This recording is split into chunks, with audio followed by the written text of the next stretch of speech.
प्यारे दोस्तों और प्यारे बच्चों, आज जो बायोलॉजी का टॉपिक मैं स्टार्ट करने जा रहा हूं वो है फर्मेंटेशन। अब आपके ज़हन में फर्मेंटेशन का नाम सुनते ही बहुत ज़्यादा परेशानी आ रही होगी कि ये इतना मुश्किल का नाम है, ये पता नहीं कौन सा टॉपिक है। तो प्यारे बच्चों, आज से 4000 कबल मसीह अगर हम बात करें तो फर्मेंटेशन के प्रोसेस का आगाज़ हो चुका था, लेकिन हमें बाकायदा नाम का नहीं पता था कि ये जो प्रोसेस हो रहा है इसका नाम क्या है।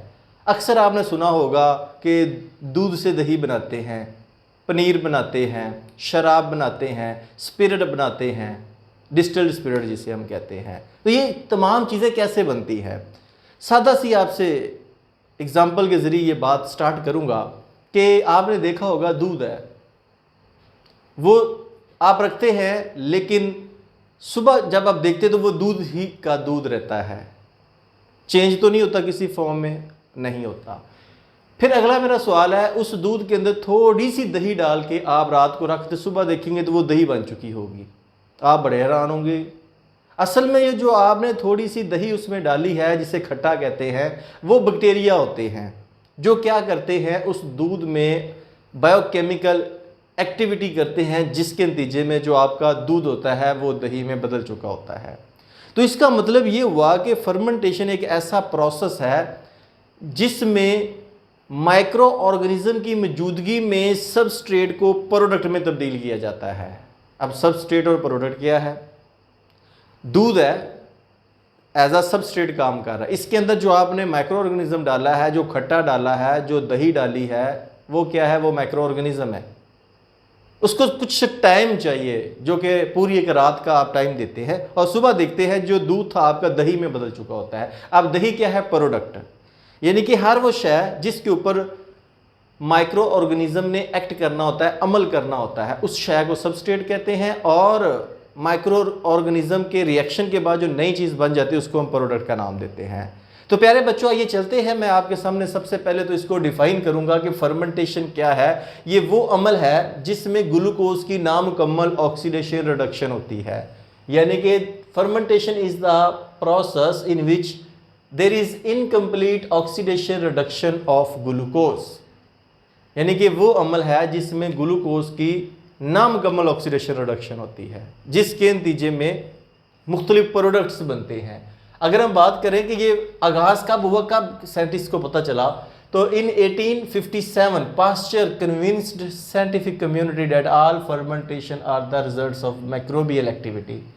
1857 के अंदर पास्चर ने दूसरे साइंसदानों की कम्युनिटी को इस बात पे कायल किया, मुत्फिक किया कि तमाम तरह की जो फर्मेंटेशन होती है वो माइक्रो ऑर्गेनिज्म की सरगर्मी की वजह से होती है। अगर माइक्रो ऑर्गेनिज्म नहीं अपनी एक्टिविटी करेंगे तो आपका जो सबस्ट्रेट है वो प्रोडक्ट में चेंज नहीं होगा।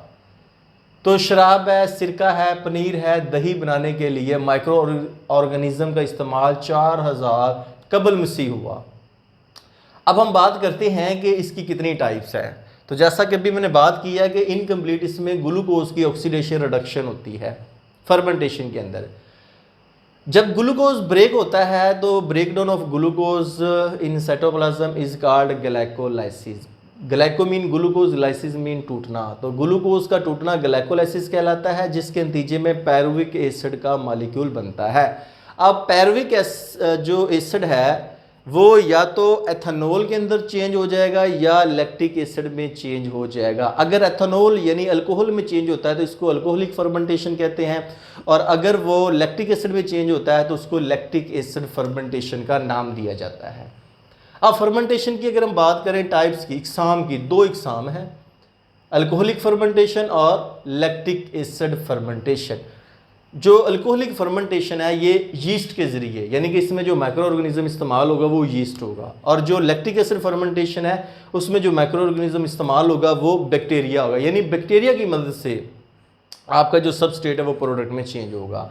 और अल्कोहलिक फर्मेंटेशन में आपका जो माइक्रो ऑर्गेनिज्म है वो यीस्ट है, उसकी मौजूदगी में आपका सबस्ट्रेट प्रोडक्ट में तब्दील होगा। अब कौन कौन से प्रोडक्ट है जो अल्कोहलिक फर्मेंटेशन के नतीजे में तैयार की जाते हैं? उनमें है ब्रेड है, बीर है, वाइन है, डिस्टिल्ड स्पिरिट है, ये चीज़ें तैयार की जाती हैं। और इनमें जो यीस्ट इस्तेमाल होगी इस प्रोसेस में वो है सैक्रोमाइसिस सेरेविसे।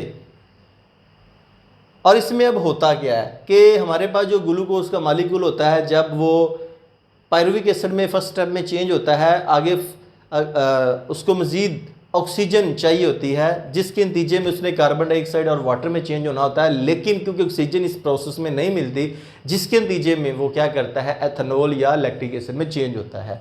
तो पायरुविक एसिड जो बना है ये चेंज हो जाता है, रिड्यूस हो जाता है एस्टेल्डिहाइड में, और एस्टेल्डिहाइड रिड्यूस होने के बाद इथाइल अल्कोहल बनाता है, और इस अमल के दौरान कार्बन डाइऑक्साइड गैस का इखराज होता है। तो जब पायरुविक एसिड में से कार्बन डाइऑक्साइड गैस का इखराज होता है तो आपने देखा होगा जो ब्रेड यानी रोटी वगैरह होती है उसके जो फूल जाने की, स्वेल होने की, मोटा होने की वजह या उसमें जो सुराख पड़ जाते हैं उसकी वजह ये होती है कि उसमें से कार्बन डाइऑक्साइड गैस का इखराज होता है, जिसके नतीजे में वो फूल जाती है। तो इसका मतलब है अल्कोहलिक फर्मेंटेशन में यीस्ट की मौजूदगी में पायरुविक एसिड चेंज होता है अल्कोहल यानी इथाइल अल्कोहल के अंदर, और इस अमल के में कार्बन डाइऑक्साइड का इखराज होता है, रिलीज होती है, इसीलिए इसको हम कहते हैं अल्कोहलिक फर्मेंटेशन, क्योंकि एंड प्रोडक्ट इसमें अल्कोहल बनती है। इस तरह अगर हम बात करें लैक्टिक एसिड फर्मेंटेशन की, जो कि बैक्टीरिया की वजह से होती है, और बैक्टीरिया इस्तेमाल होते हैं मुख्तलिफ़ किस्म की प्रोडक्ट बनाने में, जिनमें श्योरी मिल्क यानी कि कर्ड यानी कि दही बनाने का अमल है, दूध से जो दही का बनना है बैक्टीरिया की मौजूदगी में, वो लैक्टिक एसिड फर्मेंटेशन में आता है। इसी तरह चीज़ यानी पनीर बनाने का अमल, तो जो डेयरी इंडस्ट्री है उसकी जितनी भी प्रोडक्ट होती है वो लैक्टिक एसिड फर्मेंटेशन का रिजल्ट होती है। अब इसमें जो लैक्टिक एसिड कैसे बनता है पायरुविक एसिड से, तो उसके लिए जो बैक्टीरिया इस्तेमाल यहाँ पे होता है वो है स्ट्रेप्टोकोकस, या यहाँ पे आप लैक्टोबैसिलस इस्तेमाल कर सकते हैं। ये बैक्टीरिया क्या करते हैं, जो ग्लूकोज से पायरुविक एसिड बनता है, पायरुविक एसिड को चेंज करते हैं लैक्टिक एसिड के अंदर। तो क्योंकि एंड प्रोडक्ट है जो लैक्टिक एसिड है, इसलिए हम इसको लैक्टिक एसिड फर्मेंटेशन भी कहते हैं। और सम टाइम ऑक्सीजन एनिमल की अगर हम बात करें तो उनमें भी मौजूद ना हो, या ग्लूकोज की नामुकम्मल ऑक्सीडेशन हो, तो उनमें भी लैक्टिक एसिड बनता है। आप सुबह उठते हैं, हल्की हल्की वॉक करते हैं 1 किलोमीटर 2 किलोमीटर, उसी तरह वापस आते हैं बड़े आराम के साथ, आपका कोई सांस फूला नहीं होता और आप बड़े इजी रिलैक्स होते हैं। अगर आप दौड़ लगा के 1 किलोमीटर का फासला तय करते हैं और वापस आते हैं तो आपने नोट किया होगा कि आपका सांस फूल जाता है, पसीने बहुत ज़्यादा आ रहे होते हैं। उसकी वजह क्या होती है, आपकी बॉडी को एटीपी यानी एनर्जी चाहिए। वो एनर्जी कहाँ से मिलेगी, जो फूड आपने खाई है उसकी जब मुकम्मल ऑक्सीडेशन होगी।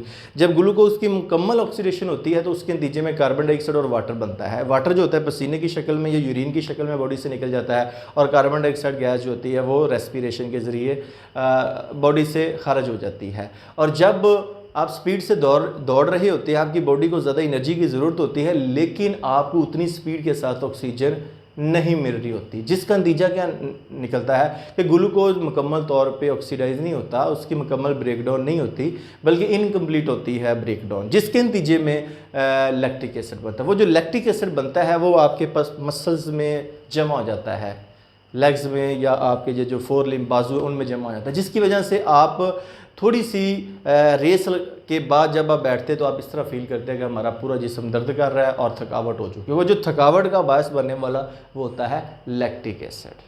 तो उम्मीद करूंगा कि इस पूरे टॉपिक की अब आपको अंडरस्टैंडिंग हो चुकी होगी कि फर्मेंटेशन क्या है और इसकी 2 इकसाम है और उनमें क्या फ़र्क है। फिर भी अगर आपके जहन में कोई क्वेश्चन हो तो इस वीडियो के नीचे कमेंट बॉक्स में अपना क्वेश्चन ज़रूर पुट कीजिएगा। अगर ये वीडियो पसंद है इसे लाइक करके अपने दोस्तों के साथ भी ज़रूर शेयर कीजिएगा ताकि वो भी इस टॉपिक को सीख सके।